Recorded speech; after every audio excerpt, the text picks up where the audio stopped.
Hello, lovelies. How are you doing today? So, as some of you might have already seen, today is a very special day today because today is my 30th birthday. So, that's very exciting. I moved the time from our regular time at 7 to 3 o'clock this afternoon because I am doing birthday dinner with my parents tonight. So, that shall be lots of fun. So I apologize if this time isn't as convenient for you, but if you're able to join in the evenings, that's better for you, then feel free to go ahead and watch the replay and post your questions, and I will be happy to come back and answer those later. So today we are talking about the 5 keys to effective world building. One of you, I had some people asking about world building last week, and how to avoid lots of exposition, kind of the info dump at the beginning. How do you pace it and incorporate world building into your story? And so, and incorporating world building into your story and into your narrative can be challenging because there's a lot of elements that go into it. It is very complex because people and cultures are complex. And so I'm just really going to give a broad overview and an introduction today to some key factors that you need to consider when you're world building, whether that be a speculative world or whether that be creating effective setting for historical fiction or even a contemporary book. So every book needs world building, every book needs setting. It just is a matter of how much of it you have to make up and how much of it you have to research. So bear that in mind. But like I said, we're going to do an overview today, and then I'm going to start delving into some of those more specific questions over the next few weeks. So as you are joining, feel free to say hello, wave, say hi, ask your questions, etc. And we'll go ahead and get started. So one of the ways that I like to start any discussion of world building is to think about the environment. And maybe for some of you this seems obvious, but when I've talked to people, a lot of times it seems like when we're world building, we tend to focus on kind of the external things, like what do they wear and all of this kind of thing. And that is important, but really there's so many aspects of world building that sort of that sensory detail, everything that comes out of your environment. And so you may be kind of wondering, what do you mean by environment? So I just want to clarify that a bit. That means, what is the weather like? Where do they live? Like, what's the climate where they live? That's going to determine what kind of houses they live in, what materials they have to build with, what kind of clothes do they wear, what kind of food are they going to be eating, because the food that they eat comes out of what can they grow or what is easily accessible for them. Okay, so those are all things that can add a lot of richness to your world building and to the environments that your characters are interacting with. As far as, does this clothing make sense for the area where they grew up or the area where they're living in?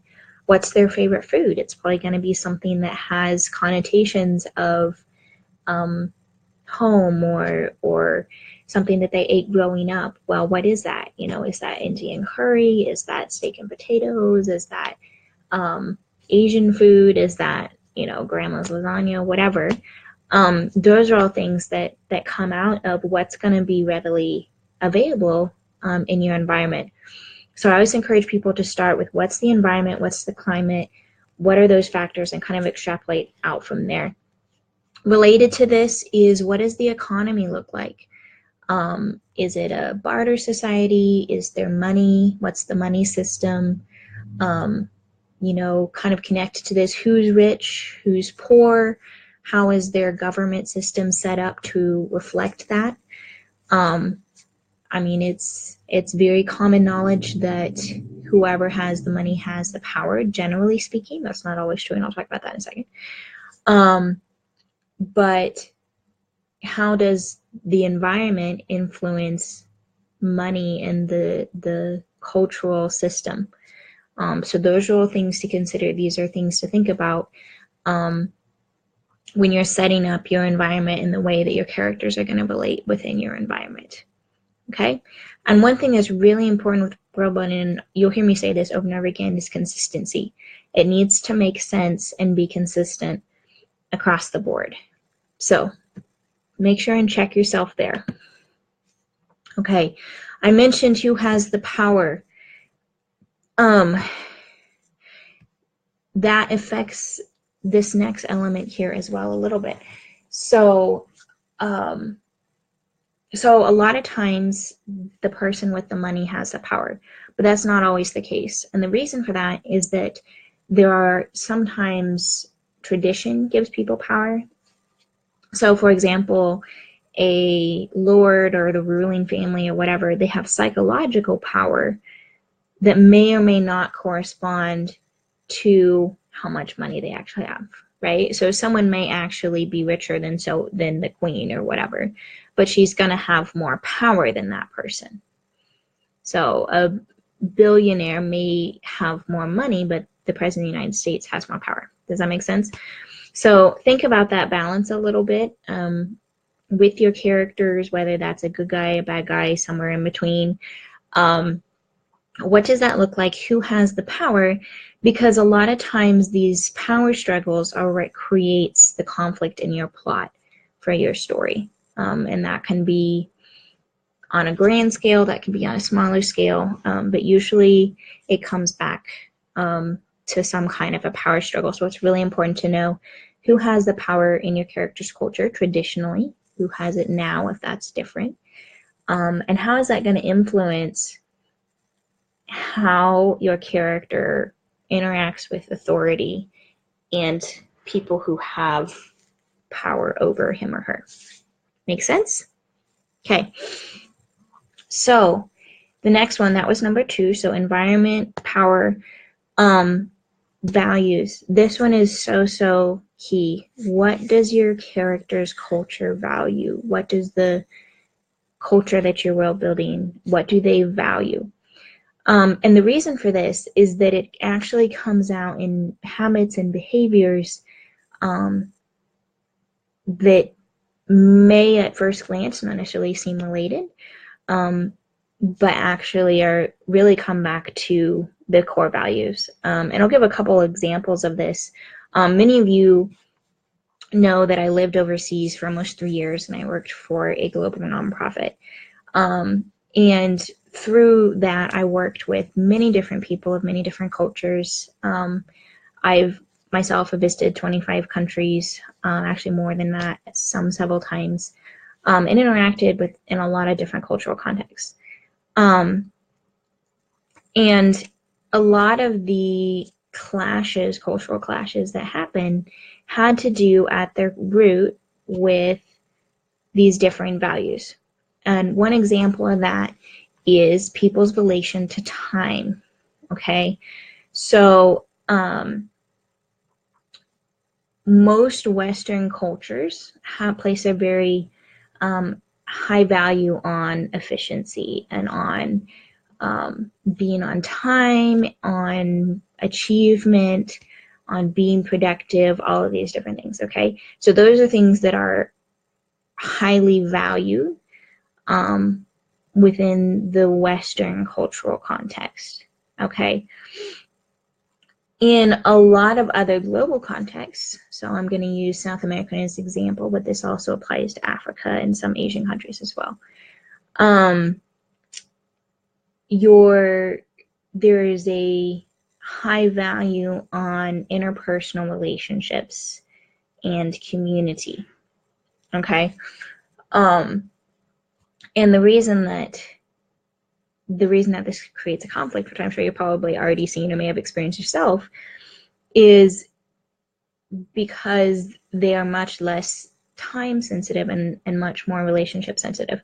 So we may have a meeting scheduled with someone and they're 2 hours late to the meeting. because they were having a conversation with someone, and they left when the conversation with that person was done, not necessarily when they needed to leave in order to get to our meeting on time. Okay, so it's much more sort of casual in that approach. And if you don't understand the way that the cultural values work, then that character would be really probably offended by the fact that, oh, this person's 2 hours late, they're so inconsiderate, whatever. Whereas that person just sees it as, we'll get to it when we get to it, and I'm gonna make sure and take the time to finish the conversation that I was having, and to make sure that the person that I'm talking to feels valued. It's the same is true when looking for a job. We might be more likely, in the Western world, might be more likely to look at a resume. And in other parts of the world, they don't really care about the resume. It's more about who do you know, and are they a family member, are they a relation, etc. And that's what's going to be more important. And this plays out in a lot of different contexts. So if you have questions about a specific example, feel free to ask this, because this does come up quite a bit. But really dig into this idea of what does your culture value, because that will also influence what your character values, their deep down core values. Think about, do they value individual achievement or community achievement? For example, the Japanese culture is very much a community achievement sort of idea, whereas in many parts of the Western world, individual achievement is the goal. Do they value truth or honor? You may have heard people talk about honor societies. Is it more important to tell the truth about something, or is it more important to allow that person to keep their honor or their reputation intact by saying something that's maybe not quite the full truth about them? Okay, so that gets very complex there. Are they more about quantity, or are they more about quality? Are they focused on tradition? Okay, so is tradition very important? Or is invention and creating new things and exploring, are those things really important? And kind of into this, and I'll talk more about this in a minute, is whether family or career is emphasized, what are the roles of men and women in society, those kind of things. Relate to value, but I'll talk more about that in just a second.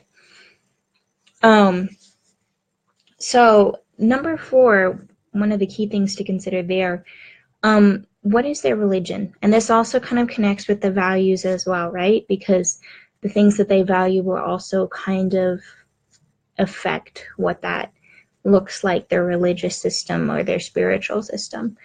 And I've noticed that a lot of people tend to kind of shy away from including any sort of spiritual religious aspect in their stories. And while I can understand that, because it tends to be a bit of a complex or loaded topic, I think it's kind of unfortunate, because most people in this world have some kind of spiritual or religious belief that is really integral to their community, to their motivations, to the choices they make about their life. Everything from what they eat, to what they do on the weekend, to the kind of person that they're going to marry, sometimes even the kind of job that they're going to do. So this is really an important thing to consider, is what are their religious beliefs and how does it affect the way that they interact with society? What do they believe is their role in life, their value as a person? Do they have free choice, or is it fate? So really think about how their spiritual and religious beliefs affect their daily life, and their decisions, and the way that they interact within their community. Another thing to add here as well, I mentioned, we were talking earlier about who has the power. People who are powerful figures in the prominent religion or spiritual belief system, they're also oftentimes they hold a position of a lot of power within the community, whether they have the money that comes along with that or not. And so keep in mind as well that if you're wanting someone to have a lot of power or a lot of presence, that they don't necessarily need to be a billionaire. Sometimes it has to do with the mental influence that they exert over people, or the the power in a non-material sort of way. So keep that in mind. Are you all getting this so far? Do we have questions as far as things we've covered so far? So first key is consider your environment. Second, consider the power structure. What does the government look like? Who holds the power? How does that affect things? Their value system. Is it individual over community or vice versa? Is it truth, honor, all those different things?